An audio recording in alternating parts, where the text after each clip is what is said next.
Bueno, damos comienzo entonces a la segunda clase. El otro día, solo para recordar un poquito lo que hicimos, expresamos la ley de Coulomb de carácter empírico, una proporcionalidad con las cargas, el valor de las cargas y el inverso de la distancia entre ellas para la fuerza entre dos cargas. Una fuerza que era de repulsión si las cargas eran del mismo signo y era de atracción si eran de signos opuestos. Usando el principio de superposición, estudiamos qué pasaba con tres cargas, que implicaba estudiar de a dos cada una de ellas como que la tercera no existiera. Y en ese caso, sobre cada carga incidían dos fuerzas, las cuales había que sumar vectorialmente. Expandimos el concepto a n cargas, y de esas n cargas había, en cada una de ellas, se expresaba la fuerza de las n-1 que las circundaban. Y esas n-1, en cada una de ellas también había que sumarlas vectorialmente. Concluimos que estaba todo muy bien hasta ese punto, pero que en realidad teníamos el problema de que si nos enfrentábamos a algo continuo de carga, no a cargas discretas, sino a un continuo de cargas, no íbamos a tener más remedio que pensar en una integración, pensar ese continuo como formado por carguitas de Q que tienen digamos, dentro de sí una carga, el equivalente a lo que sería una carga puntual, pero que no tiene límites. Yo no puedo etiquetarla, no puedo rotularla, en realidad lo que es un acúmulo de cargas dentro, infinitesimal, dentro de un continuo grande.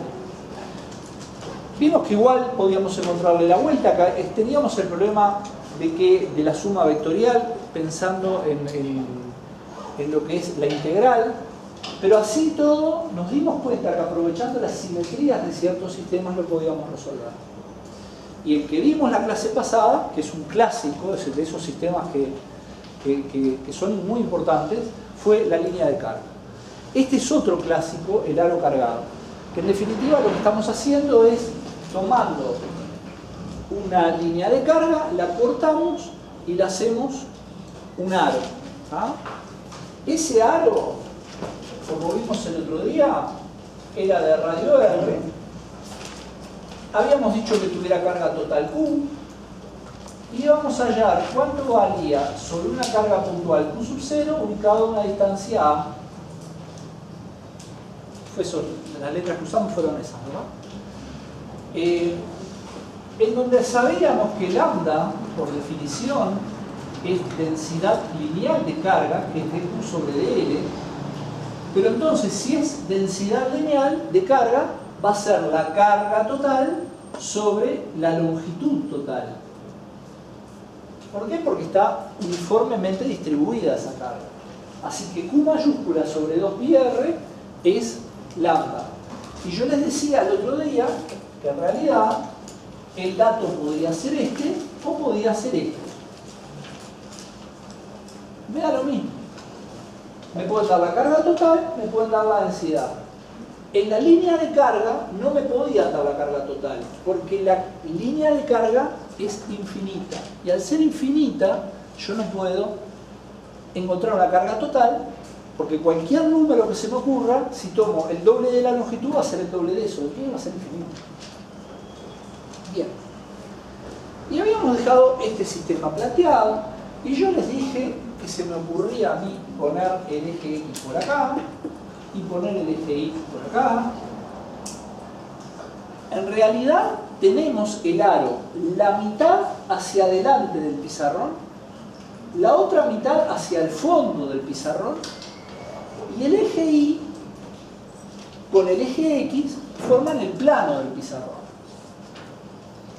Yo tengo el plano del pizarrón, tengo una parte del aro que va para adelante y tengo una parte del aro que va para atrás.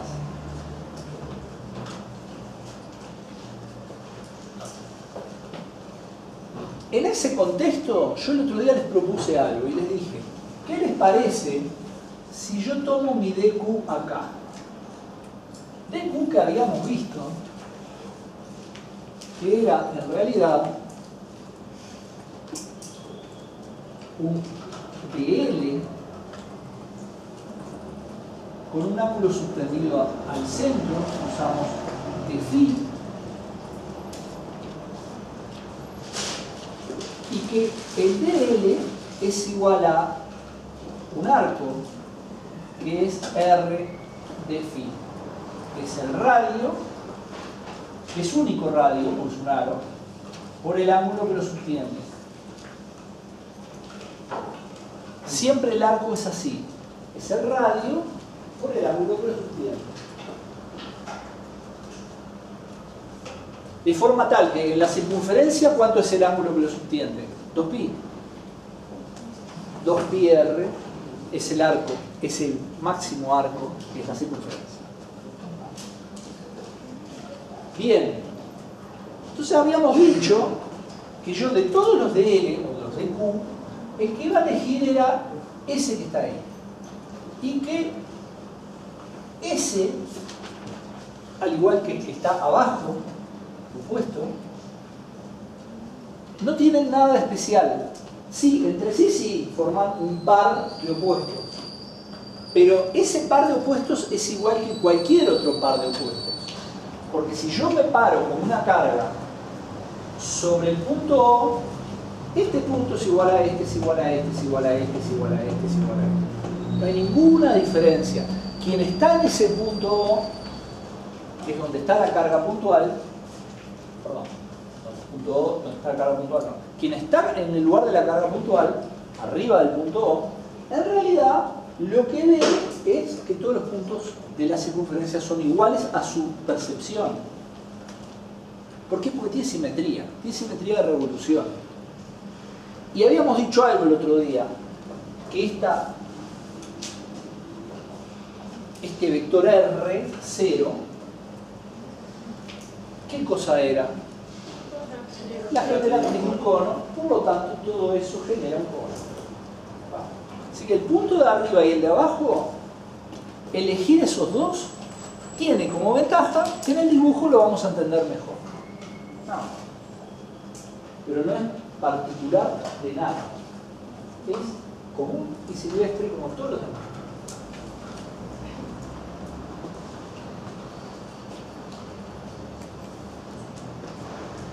Y ya que llegué a este punto, a mí me tienta decir que este de Q de acá me genera un F así. Y que ese de Q de acá me genera un F así. En realidad son DF, ¿verdad? DQ genera un DF.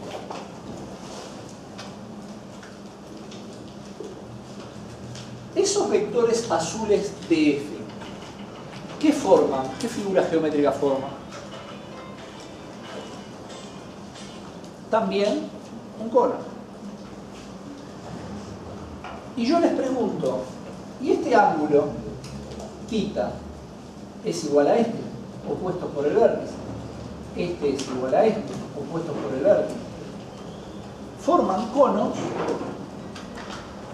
con un ángulo a la cúspide igual. Uno es la continuación del otro.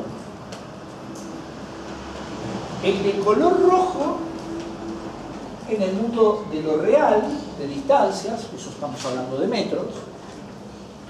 El de color azul, en un mundo vectorial, en donde tengo las fuerzas actuales. Bien. Y ustedes ya se ven venir algo acá, ¿no? Porque el otro día nos pasó algo parecido y yo lo que les dije es que el DFI y el DFI se cancelan y que los DFX se potencian.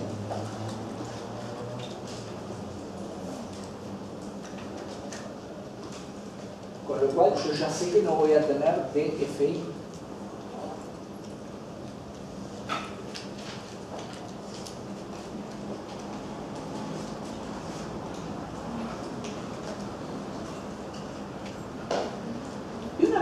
importante de este curso es siempre estar atento a las geometrías, a los dibujos, a las simetrías, porque en realidad yo acá me estoy pasando de rosca en este momento con eso que les estoy poniendo. ¿Por qué? Dije que estos dos pares son los mismos sin importar quiénes fueran, ¿no?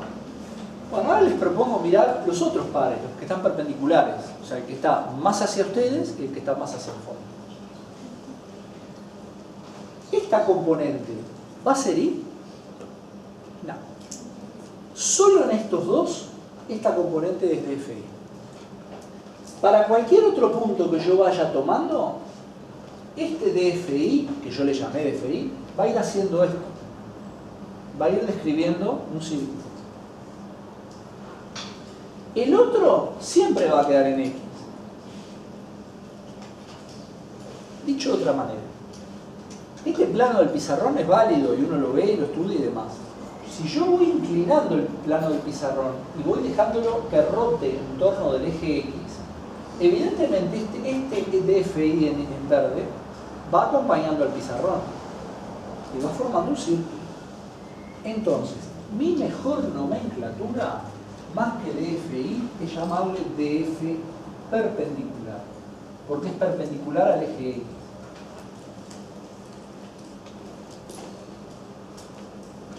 Los dF perpendiculares al eje X son los que se cancelan, solo preservando el eje X, la componente X.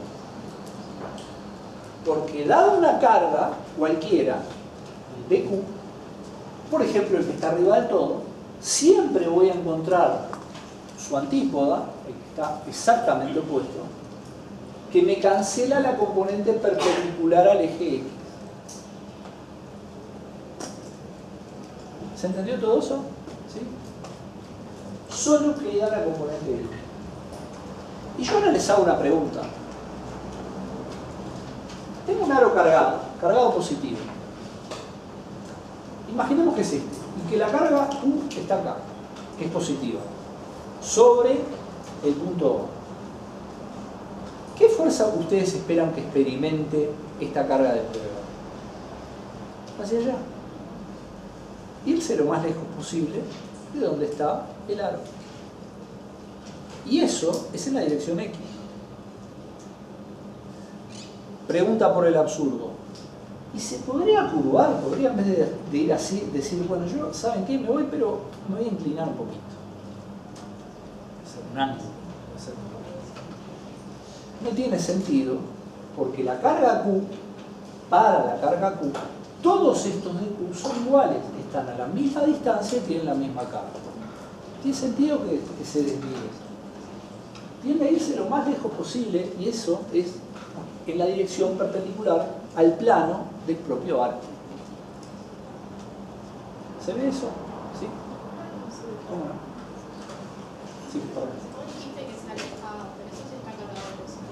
Sí, claro, en este ejemplo está cargado positivo.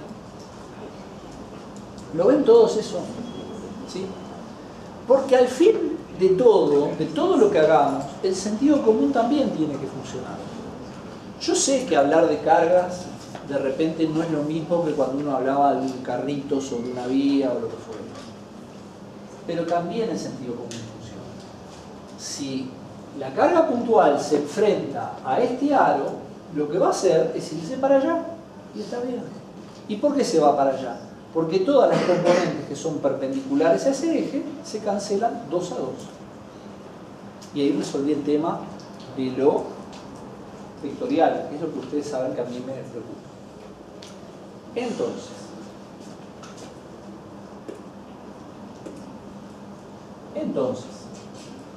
voy a tener que dF va a ser K por Q sub 0 por dQ sobre R0 al cuadrado. Siempre así.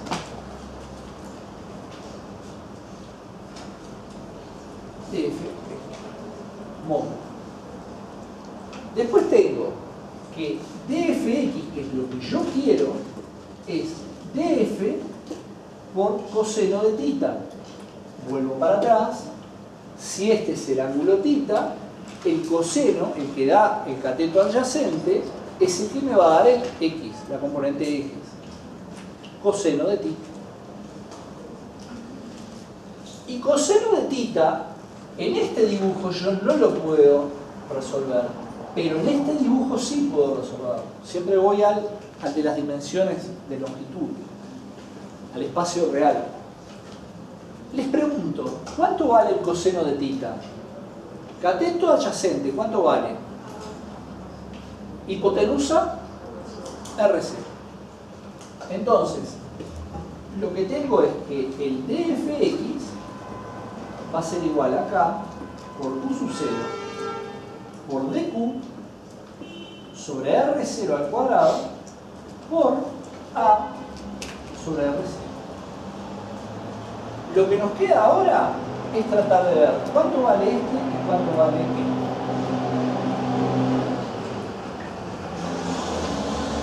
Y tenemos resuelto el problema.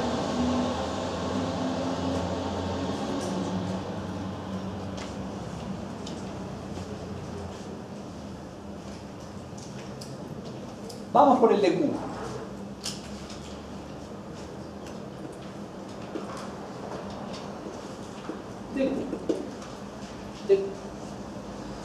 De Q es lambda de L. Lambda no lo conozco, pero sí sé que Q sobre 2πr es lambda por D.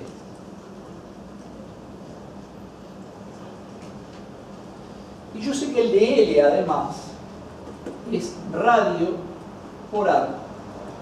Perdón, por ángulo, porque es un arco. Así que el de Q va a ser Q sobre 2πr por R de phi.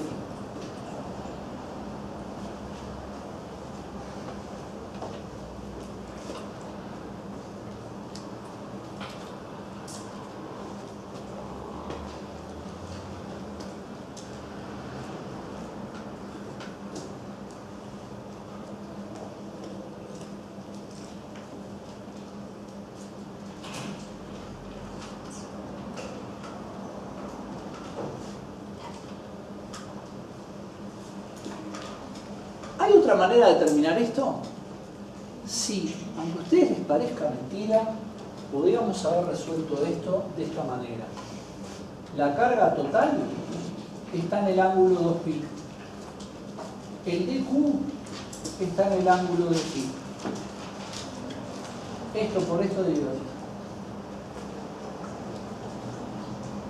Una regla de 3. Pero como está distribuido en forma homogénea, sí, la regla de 3 funciona. El dato es Q, la carga total. Lo tengo en el ángulo 2π, que es toda la circunferencia. Si yo quiero hallar cuánta carga hay en un dφ subtendido, hago la regla de 3 y salgo. Las dos formas están bien. Y les digo más, sirven para revisar que uno hace las cosas bien. Nunca está mal tener más de una manera porque ahí uno chequea si le va errando. Bueno, de Q ya lo tenemos. Ahora lo que nos queda es R0. Y R0, ven el dibujo, es el cuadrado de R por el cuadrado de A. R0 es igual a R al cuadrado más A al cuadrado raíz. Dicho todo esto, dfx es igual acá por Q sub 0 por Q por dφ sobre 2π por A sobre R2, perdón,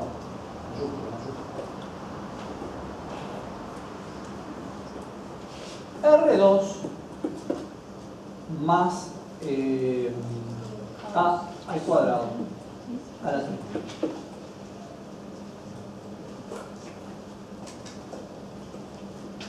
Porque queda el cubo y tomás raíz cuadrada. Y el problema entonces quedaría resuelto haciendo la integración K por Q0, por Q, por A, por d phi, sobre 2pi, R2 más A2 a la 3. ¿Entre qué límites integramos? 0 y 2pi. Recordemos de dónde vino el d phi. El d phi venía de acá. Tengo que hacer la vuelta entera. Tengo que hacer todo el aro.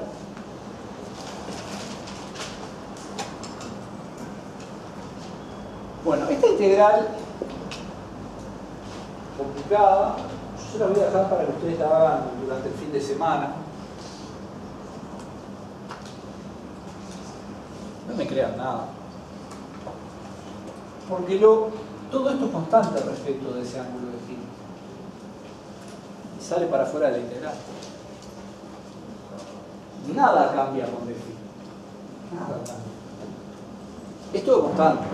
El radio es constante, el A es constante, datos, carga constante, Q sub 0 constante, todo es constante. Entonces, el resultado final va a ser fx, nadie sabe qué dice, fx igual K por Q0 por Q por A por 2pi sobre 2pi A2 más R2 a la 3.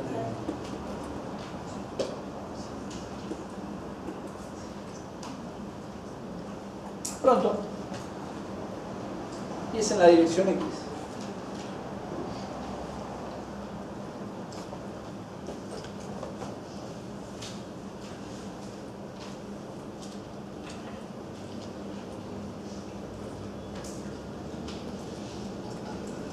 Como yo les dije en alguna oportunidad, esta carga Q sub 0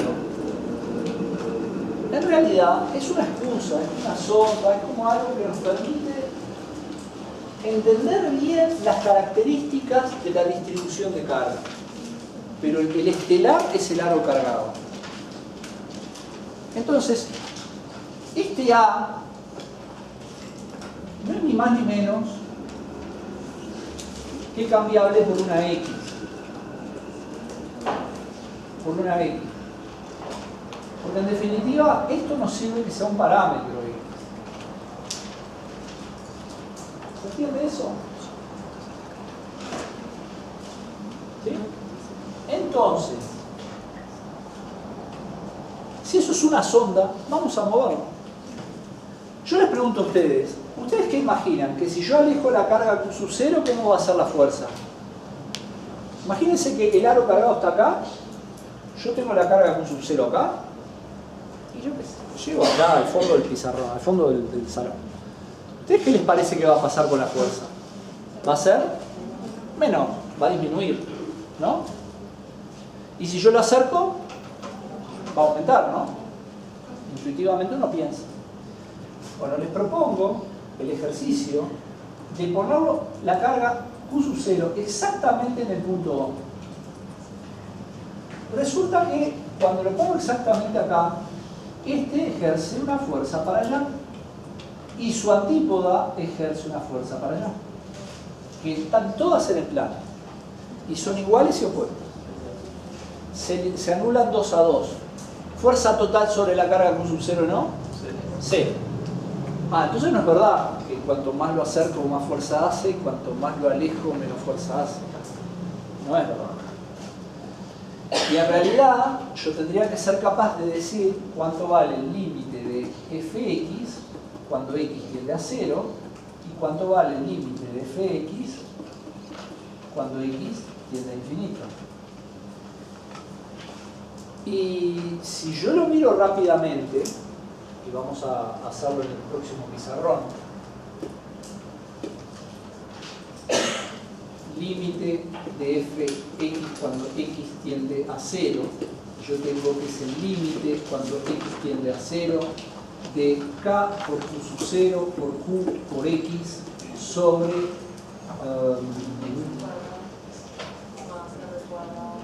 ahí, x cuadrado más R cuadrado a la 3 medio. No me faltó nada. Si yo miro esto, cuando x tiende a 0, tengo 0 acá arriba y acá abajo tengo un número que sería R al cubo. O sea que esto tiende a 0. Sí, es verdad. Tiende a 0. Y si yo hago esto mismo, cuando x tiende a más infinito, me va a quedar x arriba y acá me va a quedar x cubo, con lo cual tiende a 0 también.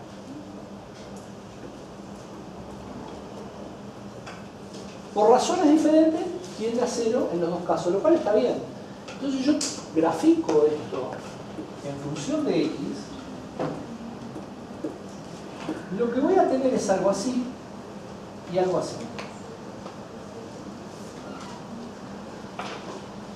De hecho, si miro bien, esto tiende a 0 como una recta.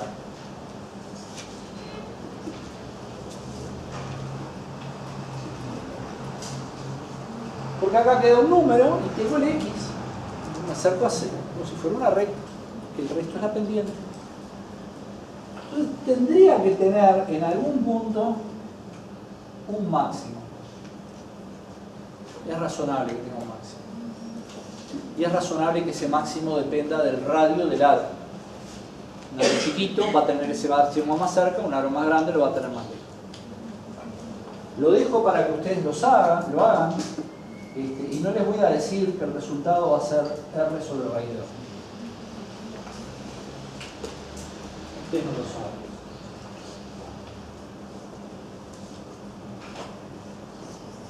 El máximo está en R sobre raíz de 2.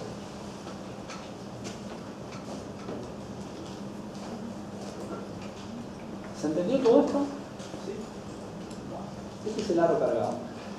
Y les diría que con longitud, medio que se nos está terminando todo lo que podemos hacer con cierto nivel de simetría. Porque tenemos la línea de carga y tenemos el aro. Ya cualquier otra cosa que hagamos con longitud, medio como que no va. Les propongo seguir adelante y usar el disco cargado.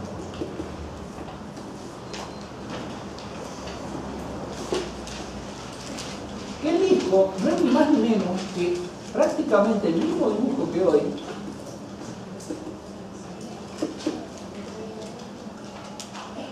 solo que voy a tener carga acá en la superficie. El círculo está cargado, no la circunferencia solo. Esto me obliga a definirme lo que se llama sigma, que es dq sobre ds.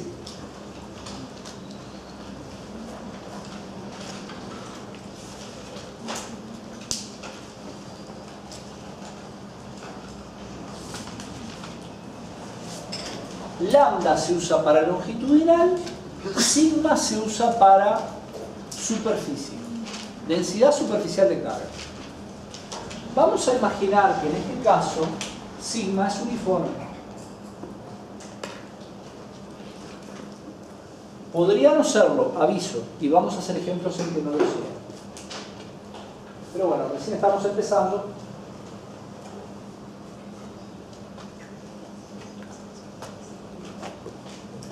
Si yo miro el aro, pongo un ojo acá, y miro el aro, ahora voy a tener carga en toda la superficie. Mi dq debería estar en toda la superficie. Entonces yo les propongo a ustedes poner un cuadradito ahí y que ese sea mi dq. Entonces voy a formar todo con este dq. Voy a formar toda la superficie del círculo. ¿Ustedes qué me dicen? Y ustedes me van a decir, no, mirá, no podés, porque cuando llegues al borde te vas a encontrar con una circunstancia de este tipo. Y está, con mucha buena voluntad puedo decir que parece, pero no es un círculo. No lo es. ¿Por qué es eso? Porque los dq tienen que ir con la simetría de del dispositivo que lleva la carga. Y un cuadrado no va con la simetría de un círculo. Así que olvídense de esto. Está mal. No nos va a ayudar. El que nos va a ayudar es algo así. Ah, porque esto me es conocido. El ángulo subtendido. Y esto también me es conocido. El arco. Porque lo vimos en el ejemplo anterior. Y es razonable que lo que hagamos acá se parezca al ejemplo anterior. Después de todo, aro y disco son parientes. Pero le falta algo a esto. Porque si yo agarro un arco, es una línea, es un DL y no es un DS. ¿Cómo termino de concretar mi diferencial superficie? Para adentro. Así. Yo voy a tener un elemento que va a ser así. Y este sí que me genera el disco. Porque cuando llega al límite exterior, acompaña la circunferencia que limita el disco. Esto es un arco. Y esto es un DR.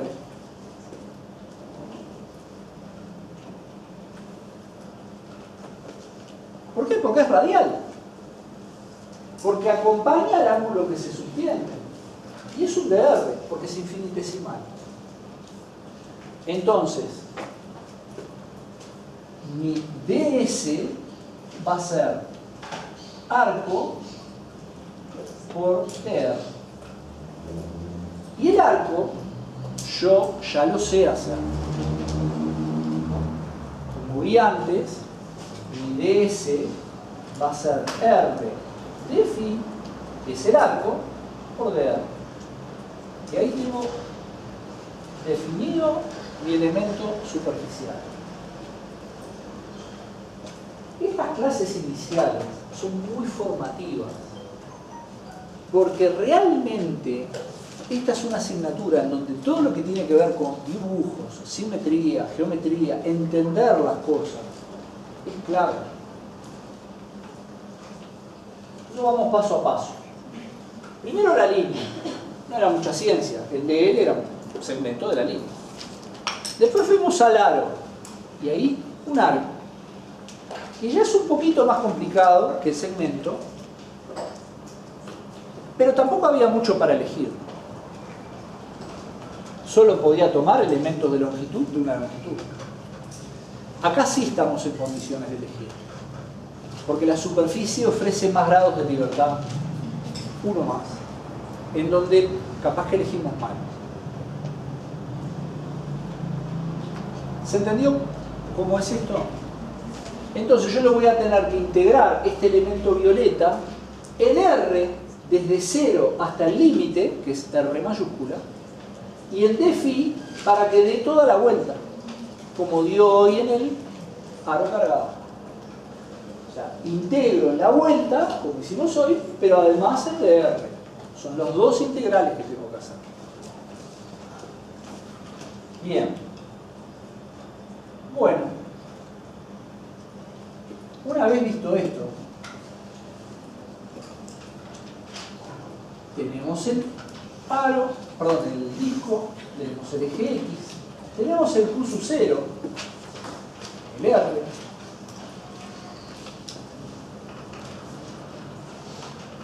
con su sigma. Pregunta, ¿podríamos haber dado la carga total en vez de sigma como dato? Sí, claro, porque tiene carga total. Sigma, que es dQ sobre ds, también es la carga total sobre la superficie total.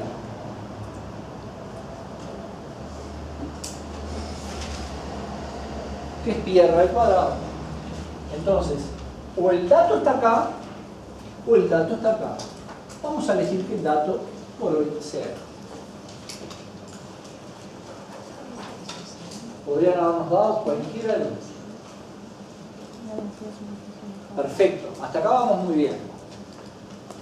Vamos con el mismo concepto de hoy a poner el eje Y y les propongo con el mismo concepto de hoy tomar mi dq sobre el eje Y a un radio R variable. Y que ese R chica sea variable es lo que lo diferencia de hoy. En el aro no teníamos ese estudio. Había un único R, el R mayúscula. Acá sí, el R mayúscula es el límite, pero por el camino tenemos varios R minúscula, radios que van cambiando. Entonces, con el mismo criterio de hoy, de que quedara el dq justo en el pizarrón para que nos ayude, ver el eje XY, bueno.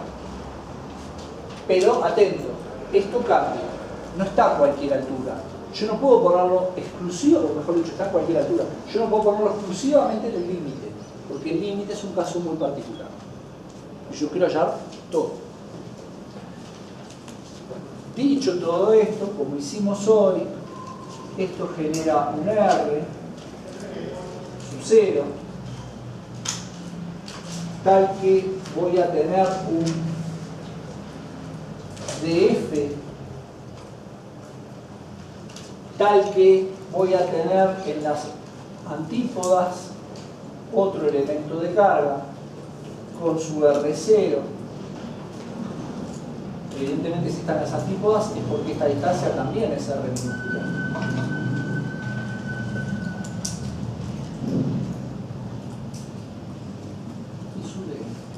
Y otra vez cancela la componente perpendicular de la fuerza.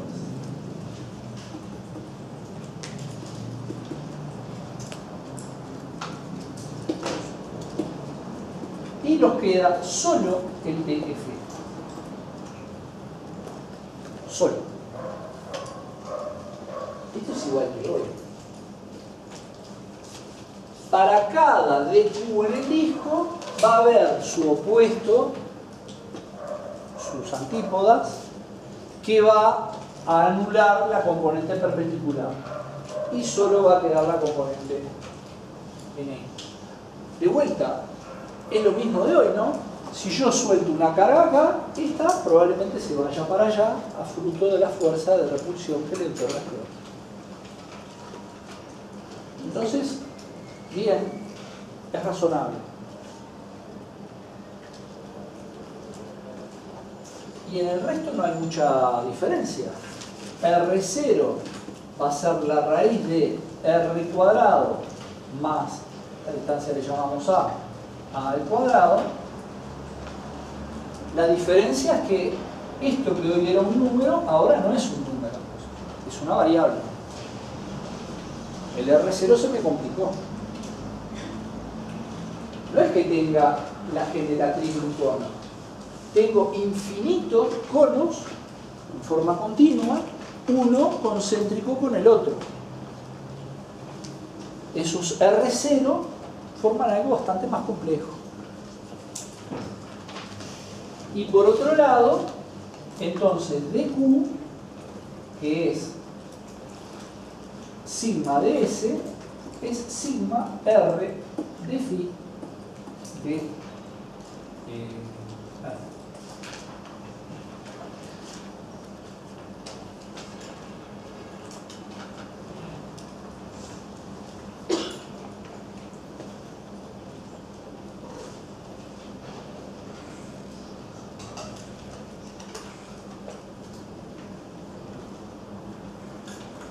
Y otra vez, dfx va a ser df por coseno de tita, que va a ser df por coseno de tita, va a ser cateto adyacente sobre hipotenusa. Recordando que la hipotenusa, en este caso, varía con R. Miren que son las tres cosas que siempre miramos, ¿no? dq cuánto vale, R0 cuánto vale, y el tema de la vectorialidad, que hasta ahora lo estamos sacando con este coseno de tita que nos viene salvando. Sí. ¿Le llamamos y tita a las dimensiones que son diferentes vectorialmente o reales? Tita es este, que es el que va al cono, que es este mismo de acá. Mientras que phi es el ángulo que me da el giro acá adentro. Es este. Son dos ángulos diferentes, independientes.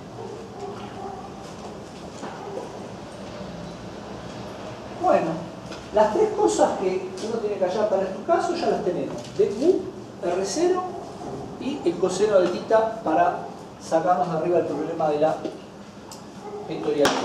Entonces nos queda dfx igual k por q0 por dq sobre r0 al cuadrado por coseno de θ. Dfx es igual a k por q0 por dq, que es sigma r de phi de r, sobre r0 al cuadrado, que es r al cuadrado más a al cuadrado, por coseno de θ, que es a sobre r al cuadrado más a al cuadrado, raíz, o lo que es lo mismo, a la 1/2.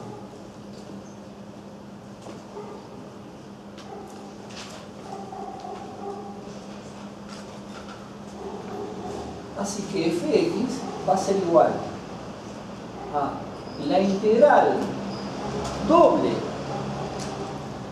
en phi y en r, en el ángulo de rotación, en el ángulo que me va formando el disco, y en el radio.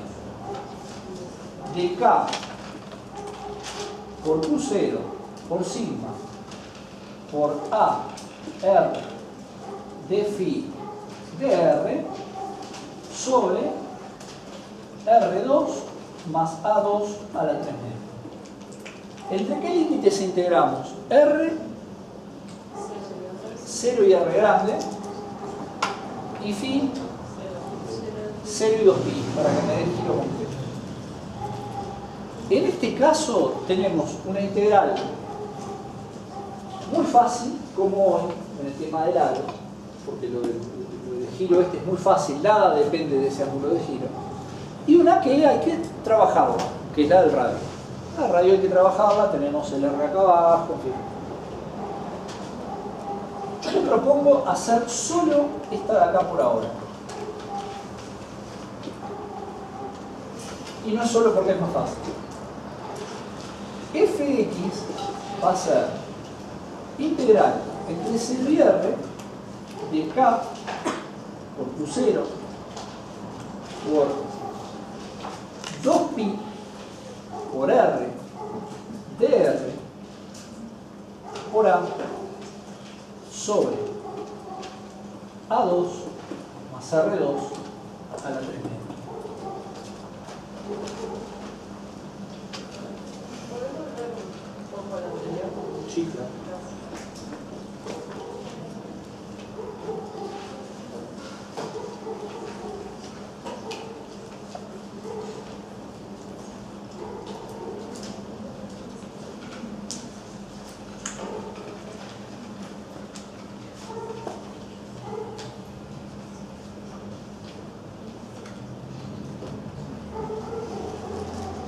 Y no fue trivial esto que hice. A ver, matemáticamente hablando es muy trivial, porque lo único que hice fue sacar la integral y poner multiplicando por 2.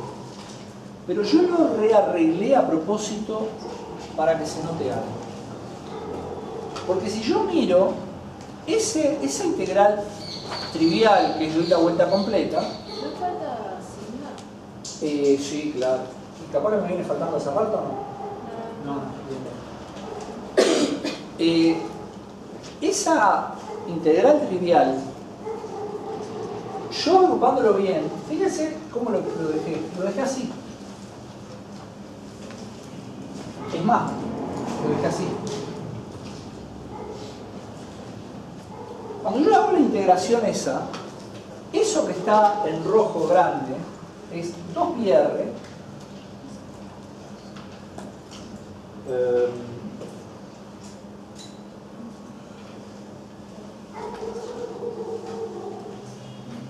ay, muchachos, hace rato que vengo haciendo las cosas mal.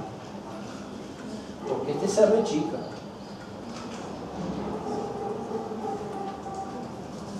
Claro, porque lo que estamos buscando es esto, el primer punto. Como lo habíamos visto, y acá lo puse mal también.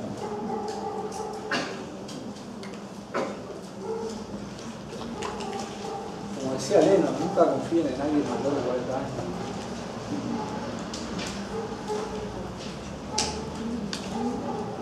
Fíjense que les hice el dibujo y todo.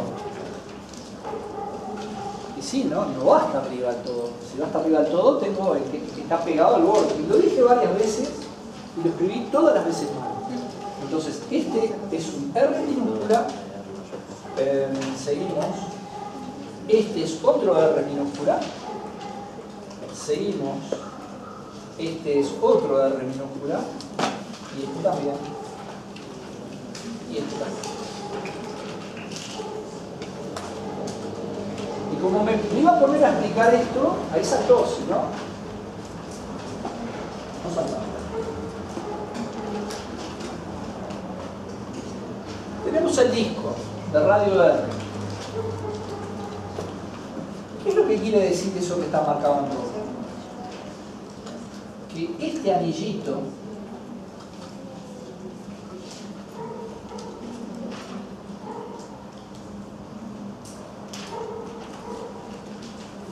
ese anillito, ahora sí, de radio R minúscula, como corresponde, como va, puede ser perfectamente asimilable a un DS 2πr de R, con lo cual el DQ podría ser perfectamente sigma 2πr de R. O sea, da lo mismo hacer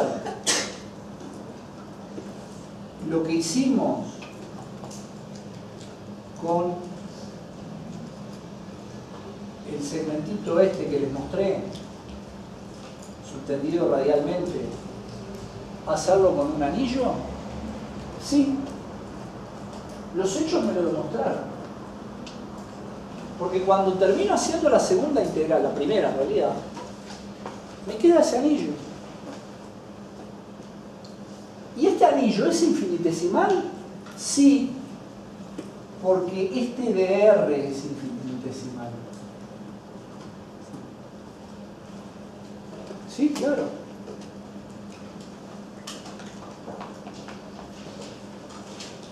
Es infinitesimal, exactamente. Pregunta, ¿entonces da lo mismo hacer esto como lo hicimos que hacer esto otro? Con esto hago dos integrales, una de las cuales sale muy sencillo, o con esta otra hago una única integral, porque solo tengo que integrar en el radio porque el giro ya está resuelto. Da lo mismo. Pregunta, ¿da lo mismo siempre? Respuesta, da lo mismo casi siempre. Y el día que no dé lo mismo, lo vamos a destacar muchísimo acá. ¿Ah? Mientras tanto, usamos el anillo. ¿Cuánto va? ¿Se entendió esto? ¿Sí? Bueno, esa integral, esta sí que se las dejo para que la hagan ustedes.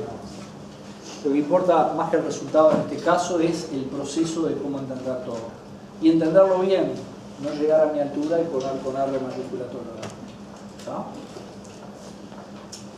Bueno, vamos a dar un pasito más, si les parece. Yo lo que les propongo ahora es, en vez de el disco, es poner una pequeña moneda. Le ponemos un espesorcito. Un espesorcito B, un radio R, una distancia A. No lo dije, pero en el ejemplo anterior esa A también se podría sustituir por X. Todo válido. El problema con este ejemplo es que ahora tenemos un volumen. Fíjense cómo vinimos. Vinimos con línea, pasamos por superficie y ahora tenemos volumen. Y la densidad volumétrica de carga la vamos a definir con ρ, que es de tipo de B. Vamos a asumir que esta moneda es muy finita, que B es mucho menor que A, que es mucho menor que R. que es finita, pero no deja de ser un volumen. De vuelta me podrían dar la carga total, podrían decirme Q es igual a, ρ igual Q sobre pi por R al cuadrado por B. Y queda un pequeñito cilindro, muy aplanadito, muy chatito. O me dan ρ o me dan Q. ρ es para volumen, sigma es para superficie, lambda es para longitud. Vamos a asumir que el dato es ρ.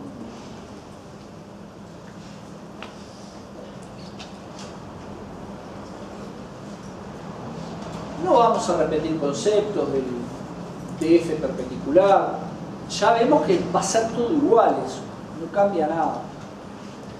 Acá el único cambio grande que vamos a tener es que si el elemento de carga hoy era este, con un dr, con un r de phi, r minúscula por favor, no le hagan caso a este personaje.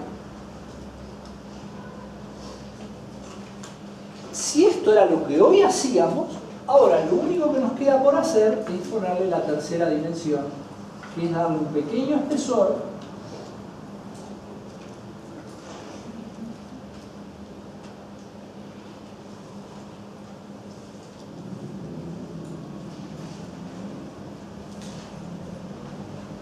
que si es lo suficientemente chico le podremos poner B y si no le ponemos Z.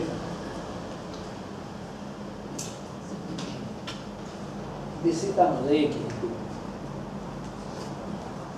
Vamos a mezclar esto por ahora. Vamos a dejarlo solamente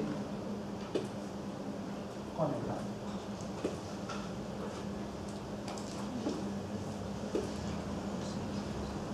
Y le digo no vamos a mezclarlo por ahora porque ahora sí vamos a ponerlo con un espesor razonable. Así que el ejemplo que tuvimos hoy prácticamente que nos va a dar lo mismo, solo que el dq va a ser ρ de B, que va a ser ρ por R de phi de R por B.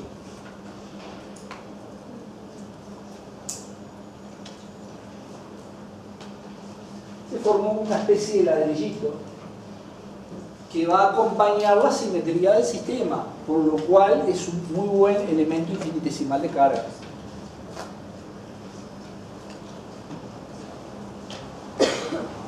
Vieron que nos fuimos avanzando, ¿no? El aro lo llenamos, le pusimos carga superficial, quedó el disco, y del disco pasamos a la moneda, que es esta. Les propongo ahora hacer un cambio, un salto que es bastante más trascendente, que es en vez de esta monedita planadita poner un cilindro ya con una altura considerable.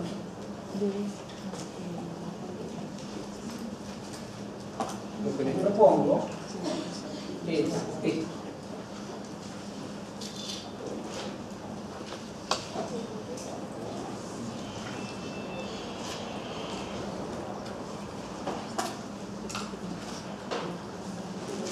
Esto también tiene un ρ uniforme.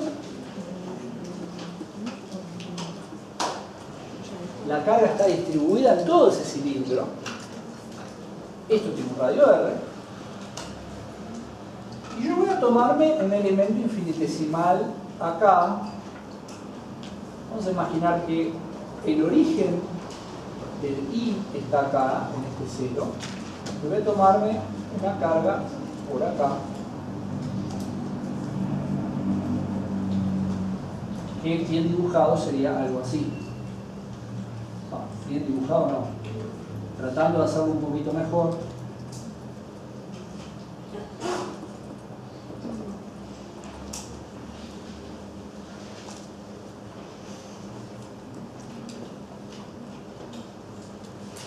Cuando Picasso ponía la nariz en la oreja, todo el mundo lo aplaudía, yo hago esto y no les gusta.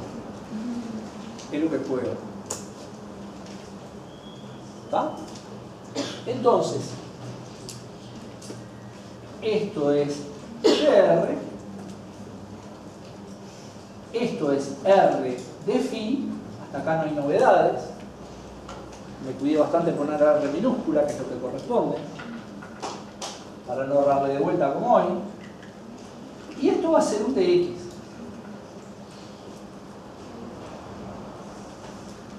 Eso es un dx, y este elemento se encuentra a una distancia x.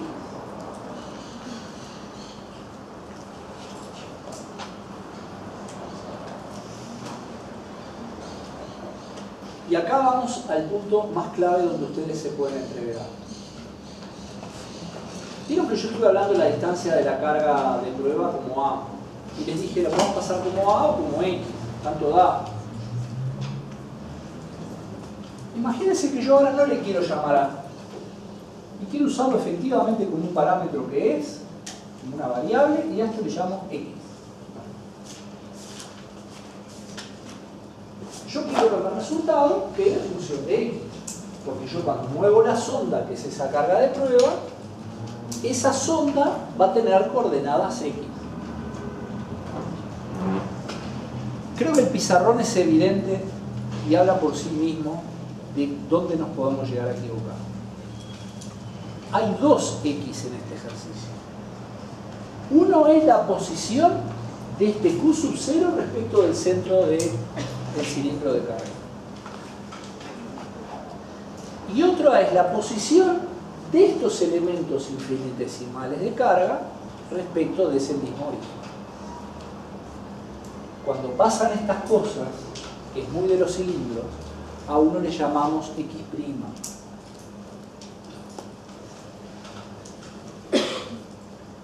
En particular, yo puedo elegir cuál es X', yo prefiero elegir el de la variable de integración y no el de la ubicación de la carga puntual, porque así después el resultado final me queda en función de X. Pero queda muy claro de que hay dos tipos de X de estímulo. Hay dos posiciones a lo largo de este eje. Una es dónde pongo la carga de prueba y otra es cuál es el elemento de carga de Q que se considera. Hay dos. Y fíjense que esto va muy lejos, porque en este ejemplo, el anterior ni lo puse porque era aburrido, era siempre lo mismo. Pero en este ejemplo, el R0, por ejemplo, si esto es R, es la raíz de R al cuadrado más X menos X' al cuadrado. Y sí.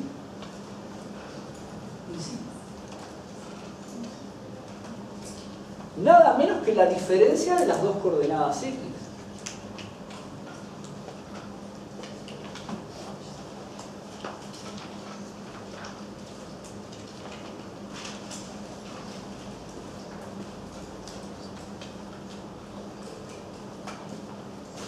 dq, que es igual a ρ por dB, que es igual a ρ por R de R de phi de X'. Entonces fíjense una cosa.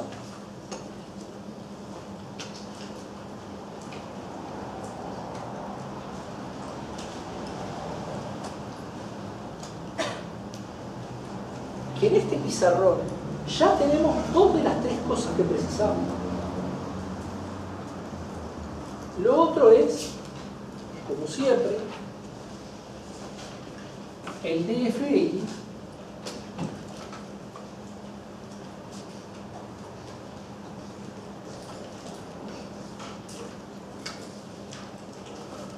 porque se va a cancelar la componente perpendicular siempre con los opuestos que consideremos.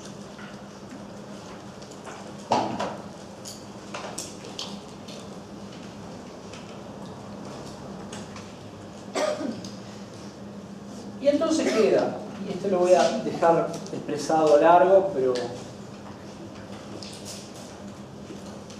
Y entonces queda dfx igual k por q0 por dq por r0 al cuadrado por coseno de tita. Siempre es lo mismo. Empiezo a sustituir. Df de x es igual a k por q0 por dq. Ah, ya lo tenemos resuelto. Es ρ r de phi de r de x' sobre r0 al cuadrado, r al cuadrado más x menos x' al cuadrado por coseno de tita. Y coseno de tita, si yo lo miro, es cateto adyacente sobre hipotenusa, y es x menos x' sobre R2 más x menos x' al cuadrado raíz. ¿Qué te parece? ¿Quedó? Cosa larga, dificilísima de resolver, después integral. Y cuando hagamos todo esto, vamos a tener que poner que f(x) es integral triple de todo esto. No lo voy a escribir de vuelta. No, lo voy a escribir de vuelta. K por Q0 por ρ R x menos x' por d phi por dr por dx' sobre R2 más x menos x' al cuadrado a la 3 medios. ¿Y entre qué límites integro? Bueno, hay uno que es fácil, 0 y 2pi, ¿verdad? Es el de siempre, el anillito. El otro es 0 y r, sí, radialmente hasta llegar al límite del cilindro. Y el tercero, x', ¿entre qué límites integro? Bueno, no me lo pueden responder, porque yo cuando escribí el ejercicio nunca les dije cuánto tenía de largo. L sobre 2 para cada lado.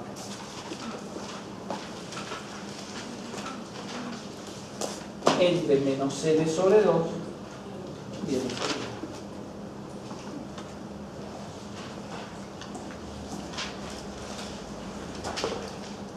Y esto ni por broma pierdan un minuto para resolverlo.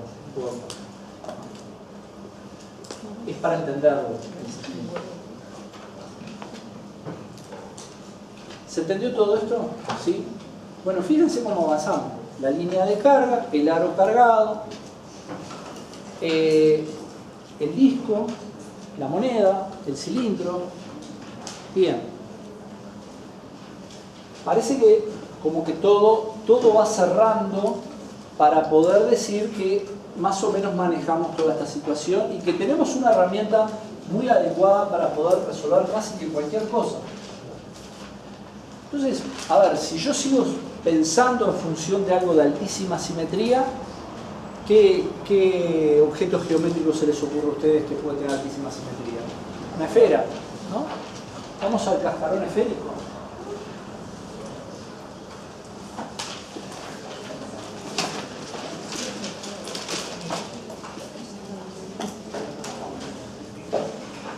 Como cascarón que es, tiene un sigma, no tiene un rho.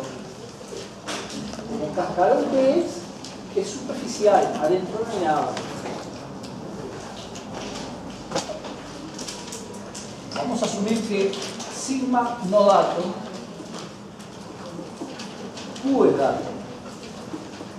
De vuelta, sigma es dq sobre ds, que es igual a la carga total sobre la superficie total de una esfera, que es... ¿Cuánto vale la superficie total de una esfera? 4 veces pi r en cuadrado.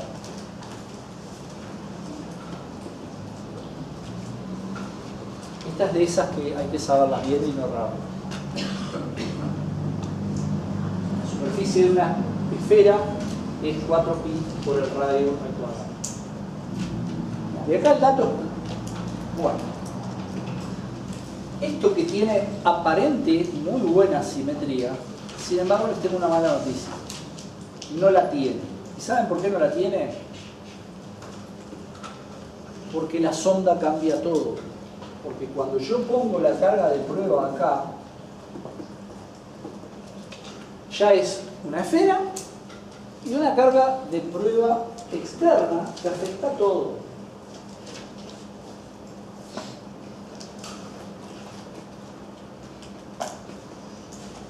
Entonces,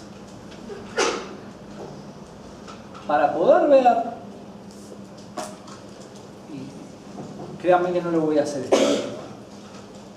simplemente vamos a convencernos juntos de que esta herramienta no nos es suficiente.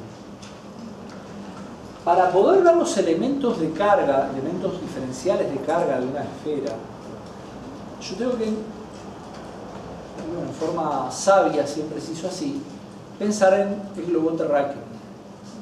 Yo tengo que poner paralelos y meridianos.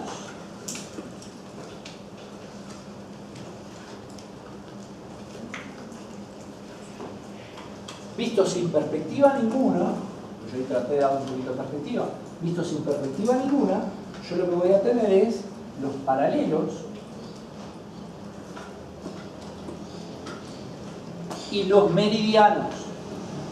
¿Meridiano? ¿Qué es esto? Esto es un meridiano. Va por acá,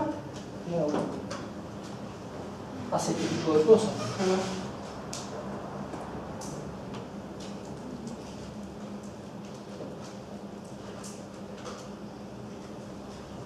Los meridianos son todos iguales entre sí.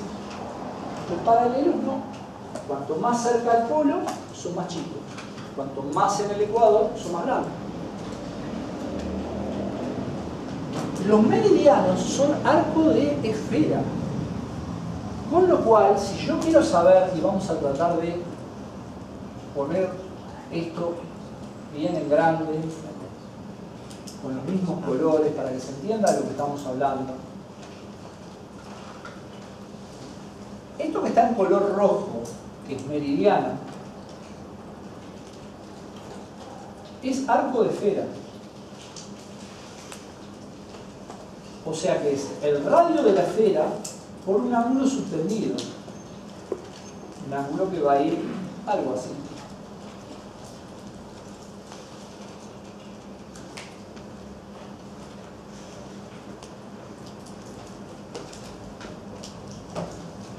Porque no hay otra forma de encontrar parches de ese que genere la esfera que ir a los paralelos y a los meridianos. No hay otra forma.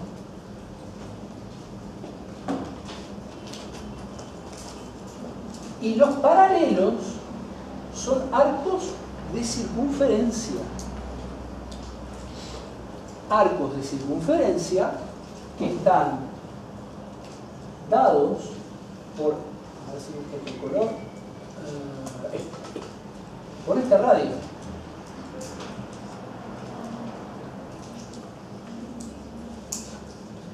Y ese radio, si este es el Tφ, perdón, si este es el Φ, que es el que va al centro, ese radio va a ser R por seno de Φ. Bueno, otros años que no tengo carnaval, que no hay feriados, esas cosas, yo lo sigo un poquito más y nos convencemos de que quedan unas ecuaciones enormes, ¿no? Muy grandes. Sí. Una pregunta, ¿es R grande o R chica? No, grande, porque no chica, porque es un cascarón.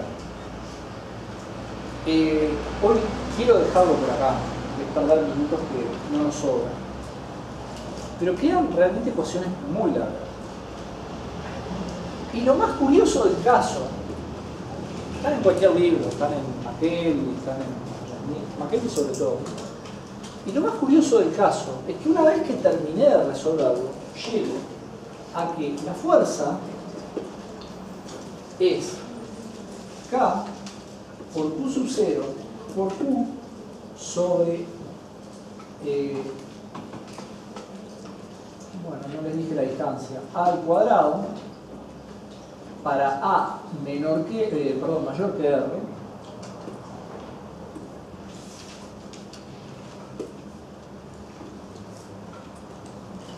y f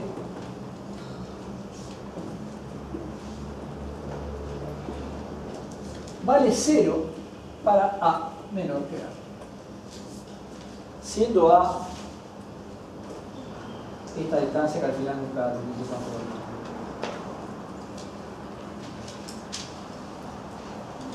O sea, si A estuviera dentro de la esfera, no experimenta fuerza. Perdón, si la carga de prueba estuviera dentro de la esfera, no experimenta fuerza.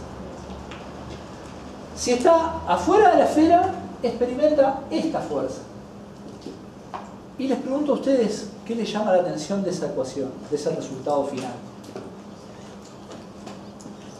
Es el mismo que habría entre dos cargas puntuales, Q sub 0 y Q mayúscula.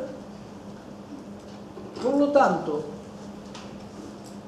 la carga de prueba no sabe si quien le está ejerciendo fuerza es un cascarón o una carga puntual en el origen. No se da cuenta. Para darse cuenta, tiene que ir acercándose al centro y de repente ver que la fuerza desaparece. Y es un resultado demasiado significativo, demasiado potente, para tenerlo después de tanta cuenta. Ustedes ya se iban dando cuenta de que nos iba a quedar una cosa bastante larga. Porque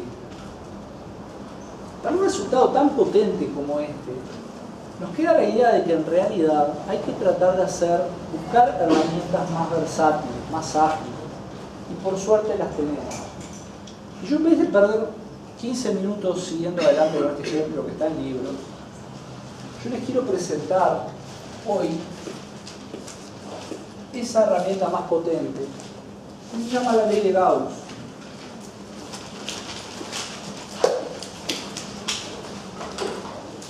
La ley de Gauss es de esas leyes fundacionales, importantes, que marcan las características mismas de lo que es la electrostática. La ley de Gauss dice que integral de S en una superficie cerrada S es la carga total encerrada dentro de dicha superficie sobre epsilon 0. Es una ecuación de validez universal.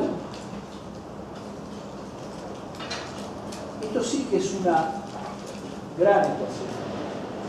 Es una gran ecuación, a diferencia de la otra, que era más de un transporte empírico. Bueno, ¿qué quiere decir esto? Epsilon 0 es una constante universal. Se llama permitividad del vacío o permisividad del vacío.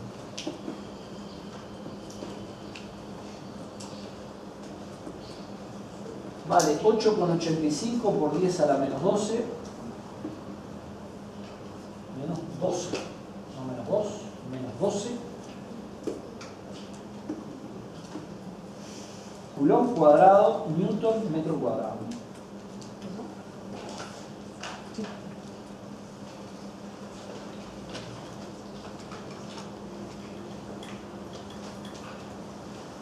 Y esto es una constante que tiene un peso muy grande. Es de esas que aparecen en las tapas, contratapas de libros de física, de libros de química. Es una constante universal de esas fuertes. A diferencia de K, que era una constante de proporcionalidad. Se relacionan entre sí porque 1 sobre 4pi epsilon 0 es K. Con lo cual, a partir de este momento, empezamos a olvidarnos de K. Es una cosa de vuelta, es una constante de proporcionalidad. Y vamos a empezar a trabajar con epsilon 0, que efectivamente es una constante de validez universal. Y como tiene una relación entre ellos, está todo bien. Lo siguiente que hay que ver es E. ¿Quién es E? Están poniendo una ecuación ahí que se llama E. E es el vector campo eléctrico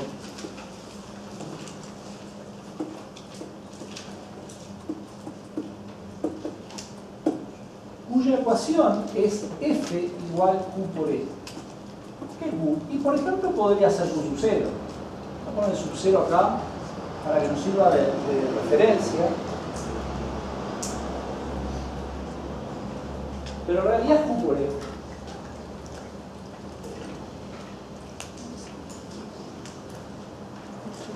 Ustedes me dirán, pero nunca lo vimos eso. Yo les tengo que responder que en todo lo que hemos hecho en la clase de hoy y la clase pasada, siempre lo vimos. Porque si miran todos los resultados que hemos tenido hasta ahora, todos, siempre aparecía Q sub 0 multiplicando. Fíjense, cualquiera, la línea de carga, todos. Ah, entonces quiere decir que todo lo demás era el campo eléctrico. Y resulta que yo les dije varias veces, en realidad al final del día Q sub 0 no es más que una sonda que a mí me permite entender al otro elemento de carga que sí es el que es importante. Entonces, es una sonda, aparece multiplicando en todos los resultados que hemos obtenido hasta ahora, pero que no aporta mucho más que eso. Y el resto viene dado por el elemento de carga. La línea de carga, el aro cargado, el disco, el cilindro, la moneda, el cascarón. Entonces, el campo eléctrico es realmente lo que nosotros queremos saber. Es la manifestación vectorial de la presencia y cómo modifica el espacio la distribución de carga. Nosotros tenemos este cuarto que está vacío, no hay nada. Traemos una carga de prueba desde el infinito, la ponemos acá en el medio. Para ella no hay nada. La traemos de vuelta, pero ahora en el medio pusimos un cascarón esférico. Cuando se empieza a recercar, se da cuenta de que hay algo ahí. De que el ambiente, de que el entorno ha sido modificado por la presencia de una carga que llegó antes, que es esa distribución de carga. Entonces, el campo eléctrico es precisamente lo que nosotros realmente queremos hallar, que es cómo modifica el espacio la presencia de esa distribución de carga. Bien, pero saben que hay un poquito más. No elegimos cualquier nombre, elegimos campo eléctrico. Resulta que los campos, y esto lo vamos a ver bastante a lo largo del curso cumplen con dos ecuaciones fundamentales que los definen. Y vamos a trabajar bastante a lo largo del curso para entender quiénes son esas dos ecuaciones fundamentales que los definen. Entonces, a partir de ahora, más que la fuerza entre una carga de prueba y otro, lo que nos vamos a empezar a concentrar es en el campo del otro. Y me empiezo a olvidar de la carga de prueba. Que si quiero, la traigo y sondeo. Pero si no quiero, no. Y si no lo hago, igual el ambiente está modificado. Porque tuvo esa distribución de carga. Entonces, hasta acá, más o menos lo vamos llevando. Hay más cosas que entender. Tengo una integral de superficie cerrada. ¿Qué es una superficie cerrada? Yo les pregunto a ustedes, ¿esto es una superficie cerrada? Sí. ¿Esto es una superficie, si tuviera manualidad, ¿esto es una superficie cerrada? Y no.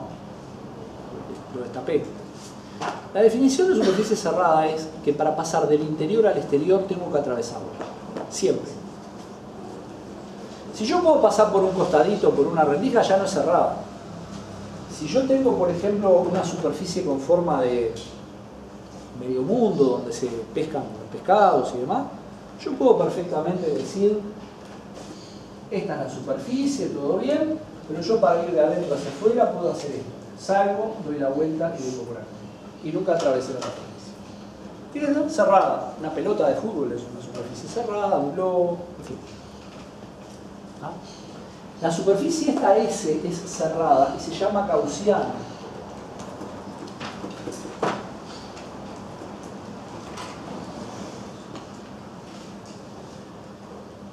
¿Qué quiere decir ese dibujo?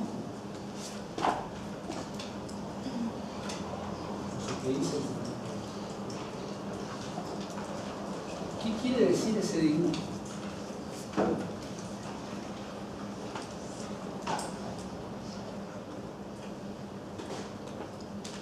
Imaginemos una superficie cerrada, una gaussiana. Esta es S, la gaussiana. Yo la divido en varios de S. Son parches, ¿verdad? Siguiendo los criterios de todo lo que hicimos hasta ahora. Este es un DS, que siempre son perpendiculares a la superficie y saliendo de ella. Este es un DS, este es un DS, y así sucesivamente.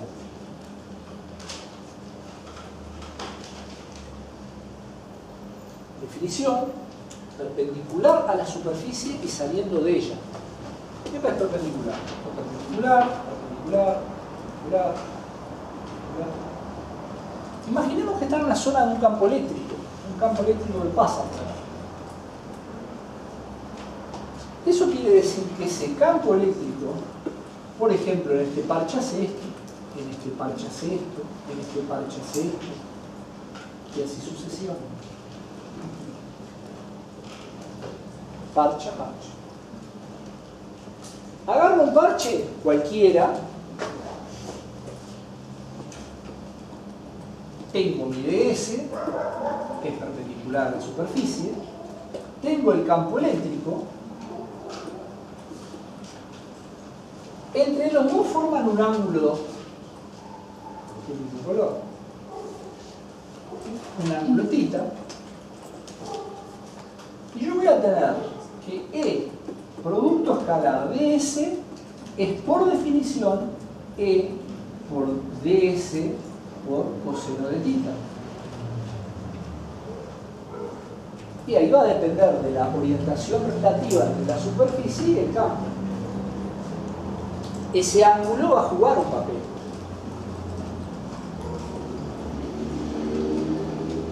Cuando a mí me dicen integral de superficie cerrada de ds, lo que me están pidiendo es, agarro un parche, hago este análisis.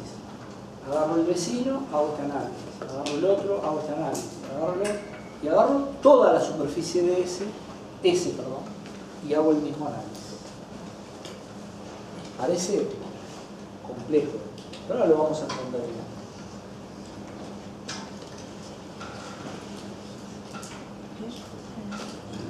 Y lo que me dicen es que después que termino de hacer todo ese análisis, esto es igual a la carga total encerrada en S sobre epsilon C. La carga total encerrada en S, la que está dentro de S. Tengo esa famosa superficie, tengo acá una determinada carga, esta carga. Bueno, vamos por partes. Pregunta: ¿esta superficie S es real? Respuesta: no. La imagino yo para resolver el problema. Yo lo único que tengo en mi sistema es esta carga y el campo que esa carga crea. ¿Qué concepto que les acabo de decir? El campo que esa carga crea. O sea, estamos asumiendo que a esta altura ya aceptamos que un campo eléctrico es creado por cargas. No es menor. No es menor. El campo eléctrico es creado por cargas. Entonces, yo tengo las cargas y quiero resolver el problema, quiero hallar el campo eléctrico E. Me imagino una superficie cerrada S que me la invento yo. No es real, es un artificio para resolver la situación. ¿Ah? ¿Saben una cosa? Si yo fuera lo suficientemente afortunado para encontrar una superficie S tal que en todos los puntos de la superficie S el campo valiera lo mismo, tal que en todos los puntos de la superficie S el campo formara el mismo ángulo θ, el mismo, con la superficie, yo podría hacer saco fuera de la integral, saco fuera de la integral y me queda integral de la superficie S de S que por definición esto no es más que esto.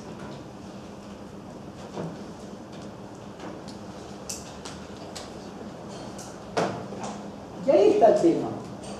Como la superficie S la invento yo para resolver el problema, yo la voy a elegir de tal manera que el campo E valga lo mismo para todos los puntos de la superficie, que el campo E forme el mismo ángulo con la superficie, para poder sacar coseno de θ y E de la integral para afuera. Y ahí me queda muy sencillo de resolver esto. La pregunta es, ¿se puede? ¿Es válido siempre? Voy a empezar por la segunda pregunta. ¿Gauss es válido siempre? ¿Se puede? Y si la simetría del problema nos ayuda, se puede. Y ahí tenemos el punto entre la validez de Gauss y la utilidad de Gauss. Gauss, vamos a ver, y vamos a hacer muchísimos ejemplos, que es extremadamente útil y muy simple, mucho más de todo lo que hicimos hasta ahora. Ustedes no digan nada, pero les estoy tratando de convencer que vengan a la próxima clase. Va de vuelta. Es mucho más simple que todo lo que hemos hecho hasta ahora y es extremadamente útil para sistemas de alta simetría, que son los que justamente vemos. ¿Va? Entonces, es válido siempre, no necesariamente es útil siempre, pero en casos de alta simetría es extremadamente útil. ¿Por qué? Porque puedo elegir esta superficie S, puedo elegirla para que cumpla con esas condiciones y me ayude a resolver el problema fácil. Como les dije, y si alguno de ustedes llegó más tarde, la semana que viene no dábamos clase, el lunes es feriado y el 8 es movilización por el Día de la Mujer. Seguimos el 11.